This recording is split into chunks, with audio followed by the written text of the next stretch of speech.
I'm Stacey Hartnett, a resident services coordinator at the Abbey Apartments. I'm Kara Klein. I'm the psychotherapist here at the Abbey. I'm an employee of JWCH. Meeting with clients and basically assisting them in whatever processes they're in. So a lot of listening, a lot of being accepting and not judging and making the clients feel comfortable to have any types of conversations. Each client we set goals with, and I think them meeting that goal is a success. You know, whether that goal is a week of sobriety or it is obtaining a job or it is moving out with a voucher. I think whatever milestone in that process that they achieve is success. We work in a very tight team. And that team is, from Skid Row Housing Trust perspective, it's the property manager, the program manager, and the case managers. And the case managers really are my closest team members because we're working frontline together with the clients. And it's sometimes as simple as, I schedule my clients, but the case managers run around to try to get them to come to appointments. But then things that come up in therapy, if the client allows me to talk to the case managers about it, a lot of them are concrete service needs. A lot of them have to do with their housing.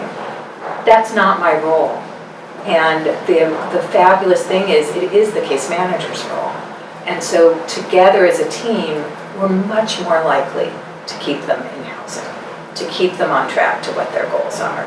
One of the most rewarding parts of the job is leaving every day knowing that I kept, at least my 36 or so clients off the street. Idea of housing first is such an important model because if someone's living on the street or even living in a shelter, the taking care of your basic needs is so all-consuming.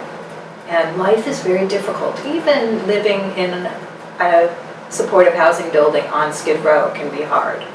But living on the street is exponentially harder.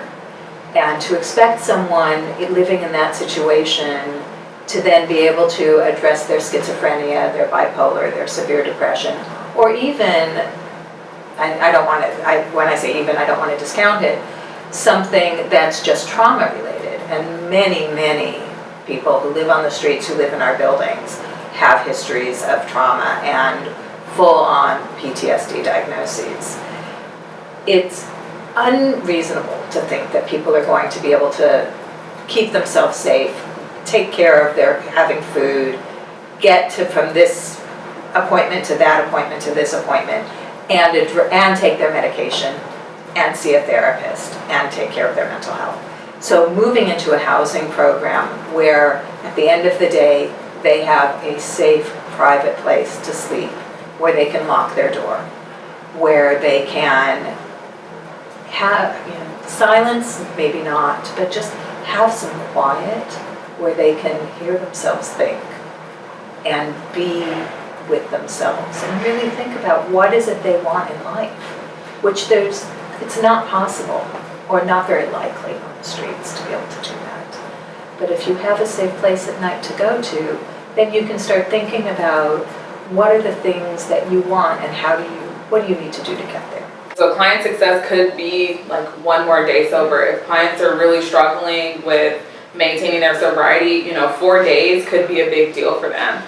So just being able to kind of celebrate those small moments and also support them during their, quote unquote moments of failure where they only make it 6 days of sobriety and then we kind of have to start all over. A lot of people who are living on the streets are using because it's a coping strategy. I wouldn't think it's a healthy coping strategy, but it helps you at the end of the day to manage your emotions. And if you move into housing and we're saying we don't want you to be using, we don't limit you, we don't say you can't use, but you have to use in a safer way, that people start thinking about, can I meet all of my goals and still use drugs in the same way I've been using, still have untreated mental health issues. And many of our residents make a decision along the way to try to address those issues. Housing makes that possible, and it makes the thought of doing that possible. A lot of our residents don't have a lot of experience with trusting people. Them trusting me or trusting anyone is is very difficult. But over time, and hopefully people have an experience of me being trustworthy, I can start being the difference between them not having anybody they trust and learning how to do that, hopefully they can then transfer that to the psychiatrist if they need medication, transfer that to family members, develop friendships.